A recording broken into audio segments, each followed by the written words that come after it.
ലക്കിടിയിൽ പഴകിയ ഭക്ഷണം പിടികൂടിയതിനെ തുടർന്ന് ഹോട്ടൽ അടയ്ക്കാൻ ആരോഗ്യവകുപ്പ് നിർദ്ദേശം. 10,000 രൂപ പിഴയും ചുമത്തി.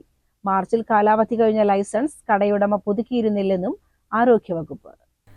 പാലക്കാട് കുളപ്പുള്ളി പാതയോരത്ത് ലക്കിടി റേഷൻ കടയ്ക്കു സമീപം പ്രവർത്തിക്കുന്ന അമാന ഫാസ്റ്റ് ഫുഡ് ഹോട്ടൽ പൂട്ടാനാണ് നിർദ്ദേശം. ആരോഗ്യവകുപ്പ് ഉദ്യോഗസ്ഥരും ലക്കിടി പേരൂർ പഞ്ചായത്ത് അസിസ്റ്റന്റ് സെക്രട്ടറിയും അടങ്ങുന്ന സംഘമാണ് ചൊവ്വാഴ്ച രാവിലെ 10ഓടെ ഹോട്ടലിലെത്തിയത്.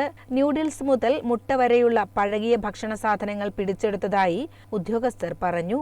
തുടർന്നാണ് നടപടി. മാർച്ചിൽ കാലാവധി കഴിഞ്ഞ ലൈസൻസ് കടയുടമ പുതുക്കിയിരുന്നില്ലെന്നും പറയുന്നു. ഹോട്ടലിൽ നിന്ന് ഭക്ഷണം കഴിച്ചതിനെ തുടർന്ന് 3 കുട്ടികൾക്ക് കഴിഞ്ഞ ദിവസം വയറിളക്കം ബാധിച്ചെന്ന പരാതിയെ തുടർന്നായിരുന്നു പരിശോധന.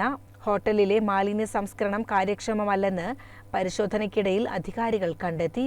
ഭക്ഷണം പാകം ചെയ്യാൻ പ്ലാസ്റ്റിക് കത്തിക്കുന്നതായും കണ്ടെത്തിയെന്ന് ഉദ്യോഗസ്ഥർ പറഞ്ഞു. അപാകം തീർത്ത് ഉദ്യോഗസ്ഥരുടെ അനുമതിയോടുകൂടിയേ വീണ്ടും ഹോട്ടൽ പ്രവർത്തിക്കാവൂ എന്ന നിർദ്ദേശവും നൽകി. പക്ഷെ അത് വളരെയധികം കംപ്ലൈൻറ്റ് വരുന്നു.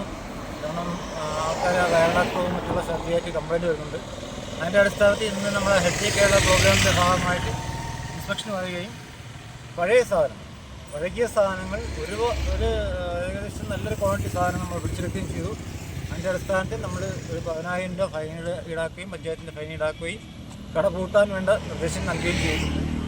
1 മാസത്തേക്ക് കട പൂട്ടിയിടാനാണ് നിർദ്ദേശിച്ചിട്ടുള്ളത്.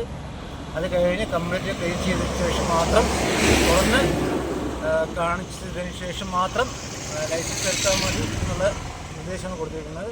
Lakkidi Perur panchayat assistant secretary S Sajith, Perur health inspector MP Akhilesh, panchayat HI K Krishnaprasad, ജയചൈമാരായ എസ് സുധീഷ്, P സനിത, പഞ്ചായത്ത് ഉദ്യോഗസ്ഥ T സൈനബ എന്നിവരുടെ നേതൃത്വത്തിലായിരുന്നു പരിശോധന.